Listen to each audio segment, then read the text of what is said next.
in a game. I mean, you're up 20 in the second half. Obviously, they made a run, but are you ever comfortable? No. I've seen too many leads disappear.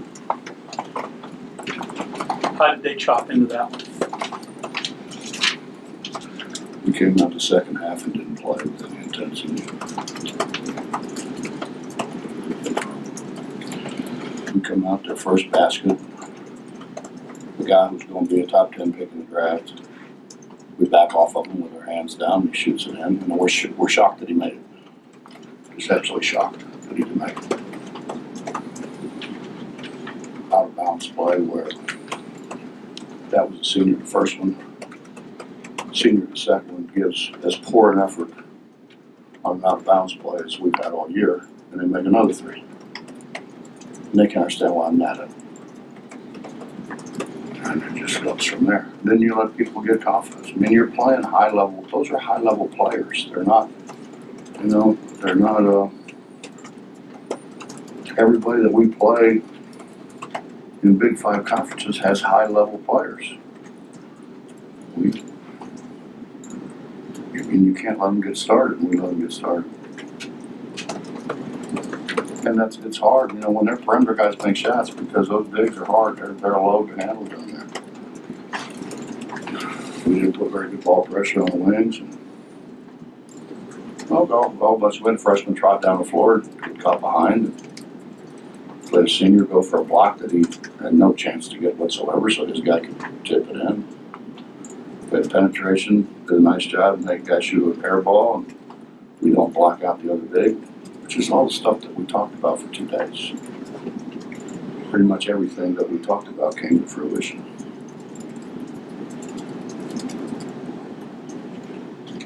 It seems like for the last 4 games, you've lost big leads in the second half, and players seem to indicate that they've just sort of let up, and they're saying the right things. They have to play 40 minutes, but is this a troublesome habit that you see developing with this team?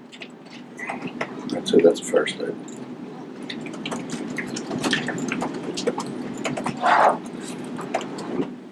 If you're going to throw it away, which we threw it away 10 times in the first half, where we could have really had a lead in the first half,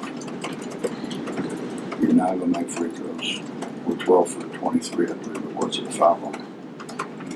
If we had turned it over in the second half, we turned it over 4 times in the second half like we did. We got 8 more possessions in the second half because we didn't turn it over as much as they did. But it didn't do any good. We missed free throws. That's why they call them free. Can you talk about Tyler Davis a little bit? 19 points, 18 rebounds. He's everything we told our guys he was going to be. He's good. The other guy's a top 10 pick.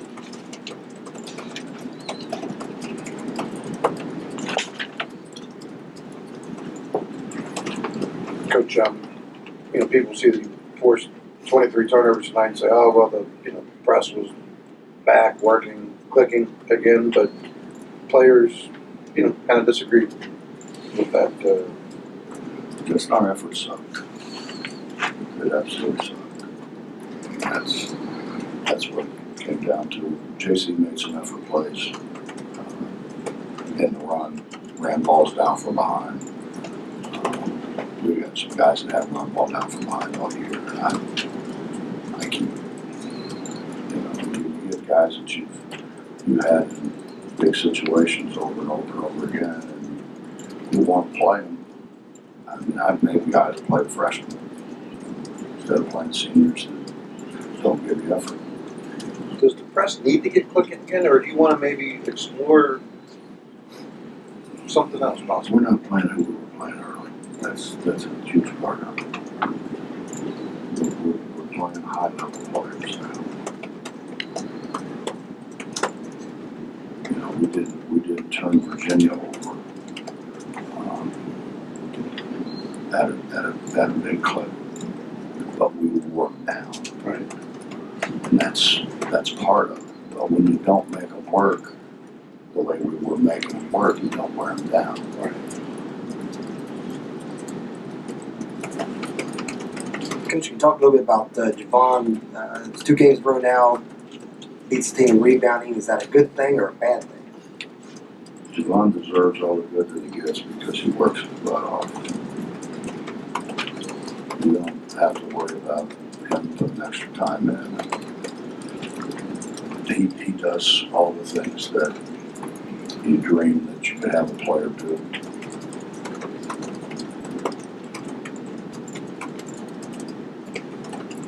Anything else?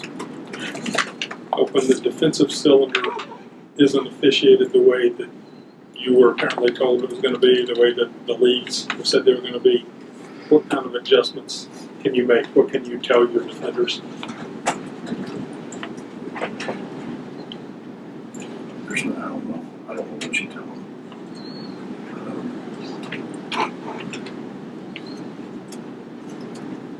The whole thing is not. I used to think I would say this.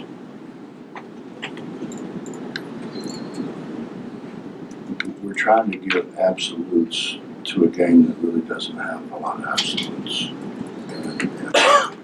And we put, I think we put those officials sometimes in a bad way.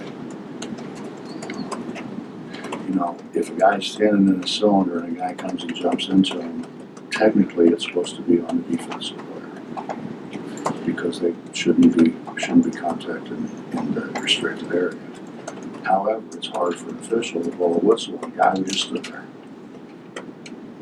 Didn't do anything really, just stood there. So, you know, I mean, and I understand the intent that they wanted to clean it up. Guys were taking charges underneath the basket, and I understand all that. And I don't have a problem with all that. And it's hard. I mean, it's Elijah's last one down there. He tried to block the shot. You're supposed to be able to jump vertically and have your hands up and try to block a shot. And even though there's contact, it's not a foul. So technically, that's a hard call. It's really a hard call. And so, you know, I think we've tried to make absolutes that they aren't absolutes. If you understand what I mean. So they're, you know, we have a guy on the game today that I had when I first went to Cincinnati in 1991. He's not, you know, I mean, he's not going to change that much, I don't think. Not when you have officiated that long and at a very high level for that long. What kind of luxury is it to have Carter and Phillip down the stretch? I mean, it seems like when you get in a close situation and things are going bad, those 2 guys are the most likely to bail you out. Well, one for sure. The other one sometimes.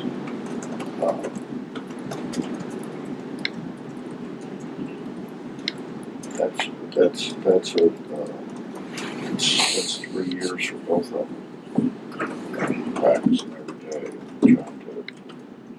trying to teach them the right way to do things.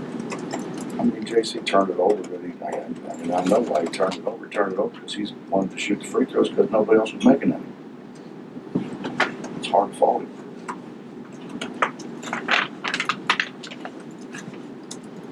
Well, not to make it more out of the free throws, but practice, guys do whatever they want to do, but sometimes if it's getting up 100, it just means getting through 100. Are they practicing the right way? I don't know, did they do the same thing in practice from dribbles and routines? Here's, you know, I mean, I hear all that stuff.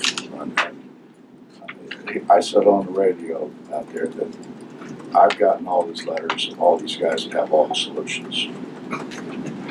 Not one of those guys is above me in the career free throw percentage.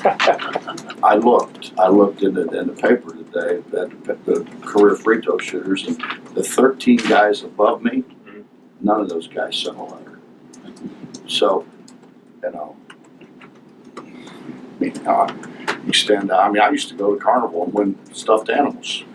Are you suggesting maybe? I had a lot of pressure in that. Those people have never stood out there in front of 14,000 people when you had to make a free throw. Those people have never stood out there in front of 14,000 people after you just ran like crazy for an hour and 45 minutes. I mean, anybody can stand there and make a free throw when there's nobody in the gym. You haven't run and all that, you know. And then the deal's, well, make them. I get this thing, you know, make them shoot free throws after they've exerted themselves. So what am I supposed to do? Run a sprint and shoot a free throw? I mean, how would you ever have time to do anything? This is an incredibly complex game. You know, if you don't have a press breaker, you could lose. Or because you don't have a press breaker. If you can't press, you could lose because you have no way to get back in the game. You need a man offense. And you need a man offense against a pack line. You need man offense against pressure. You may need man offense against line. Zone offense the same way. I mean, you free throw line situations, out of bounds situations. There's a whole bunch of things that could go wrong. But see, those guys have never said where I said the teacher sent me those letters. Probably have never been where those guys are now, out on the floor. So it's easy to come up with. You know, there's a my dad had this deal. There's a guy named Virgil Sweet in Indiana who had a real good plan for free throws. But, you know, none of that entailed like taking a ball behind your back like you see guys doing.